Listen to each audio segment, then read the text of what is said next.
Բարև ձեզ, Գրադարանում այսօր զրուցում ենք Coda ստորի համահիմնադիր եւ գլխավոր խմբագիր Նատալյա Անտելավայի հետ։ Hello, Natalia. Hello.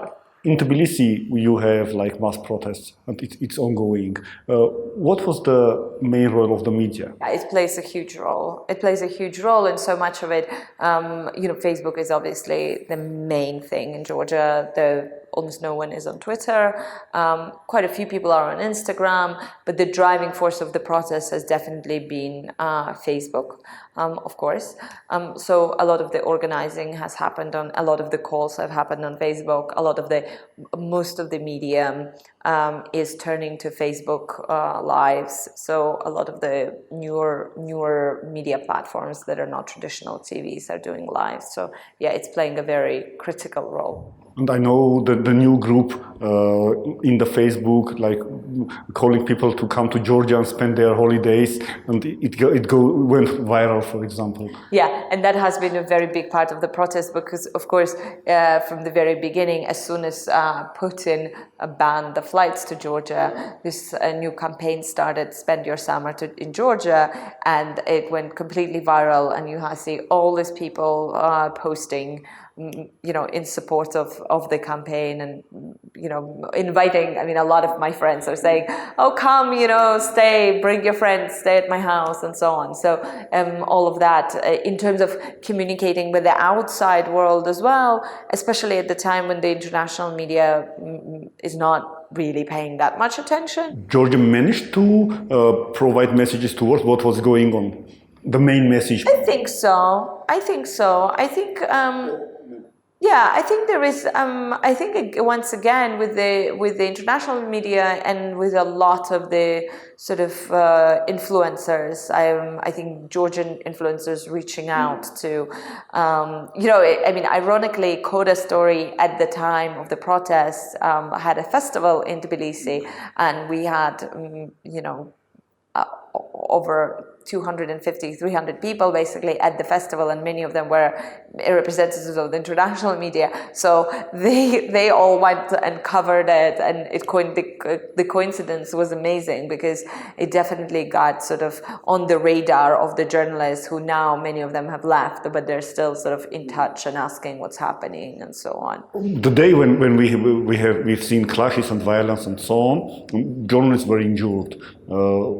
How it was covered? So it helps people to come to the square or solidarity. What does it mean? It's almost hard for me to say how it was covered because I was there, so I wasn't paying so much attention to the coverage rather than what was happening around me. Journalists were injured, and it most definitely galvanized the protest. So more people came the next day and have been coming since. Now, for how long this will carry on, I don't know. I couldn't tell you because, unlike the protests in Armenia, right now the protests don't have technically a political leader, and they're very youth-driven. How long this can carry on for, we don't know. But the violence is definitely something that created very powerful symbols, the blindfold that all the young people are now wearing, the girl who lost her eye, who also went completely viral on Facebook in Georgia when she came out of the hospital saying, it's fine, I'm fine as long as this has some results, and for an 18-year-old girl to kind of become such a potent symbol of a protest, that definitely adds the energy and the drive to the protest. And one internal question, about the internal media of Georgia, because in Armenia, for example, media belongs to someone and other one and other one. And in Georgia, how media covers, pro-governmental media outlets or pro-oppositional. So how it was? So in Georgia, the mainstream media is very, very polarized. There is no sort of neutral TV station, right? There's a public TV, but they are under a lot of government pressure, and their editorial is very much defined by the ruling party. There is also Rustavi 2, which is the most watched TV station in the country, which is very not just pro-opposition, but pro-Saakashvili, pro-UNM. There is a new, and then there is Imedi TV, which is privately owned, but they are very, very pro-Georgian Dream, the government party. So, for example, yesterday, tens of thousands of protesters took off from Rustaveli and walked for about 2 kilometers to go up to Bidzina Ivanishvili's, our oligarch's house, to protest outside his house on top of the hill. And I don't think that any of the pro-government media covered it at all. And of course, it was all over the internet and all over the opposition media. And you covered, I believe, many, I don't know how many breaking news worldwide. So in the age of internet era, how it changed for journalists to cover breaking news?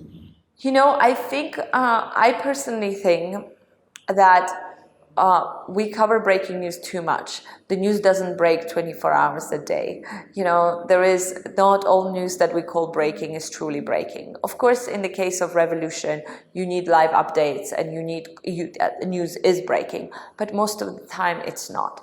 And we as the industry, as journalists, have become so accustomed to, instead of going deeper and trying to understand something and actually going and talking to people, we just kind of say, oh, he said, and to tick the box, we say she said, and we just put it out. And it's not doing any favors to journalism, it's not doing any favors to our audience, it's not doing any favors to our fragile democracies either, It's not just journalists in the region. I think internationally, the big international media channels are doing the same thing. The 24 hours news is made up. It doesn't happen 24 hours a day. So I think more we try to step back and more we try to verify it and check all the stuff that is being put out on Twitter and Facebook, and more we try to get back the authority of being a voice that is, authoritative, that's not just spewing out the information, but is checking the information. I think better it will be for us in terms of getting trust of our readers and our audiences back. I think it's really, really important. So, especially in the day when everyone can be a little bit of, breaking news person, sort of tweeting like crazy. Thank you for the conversation. Thank you for having me.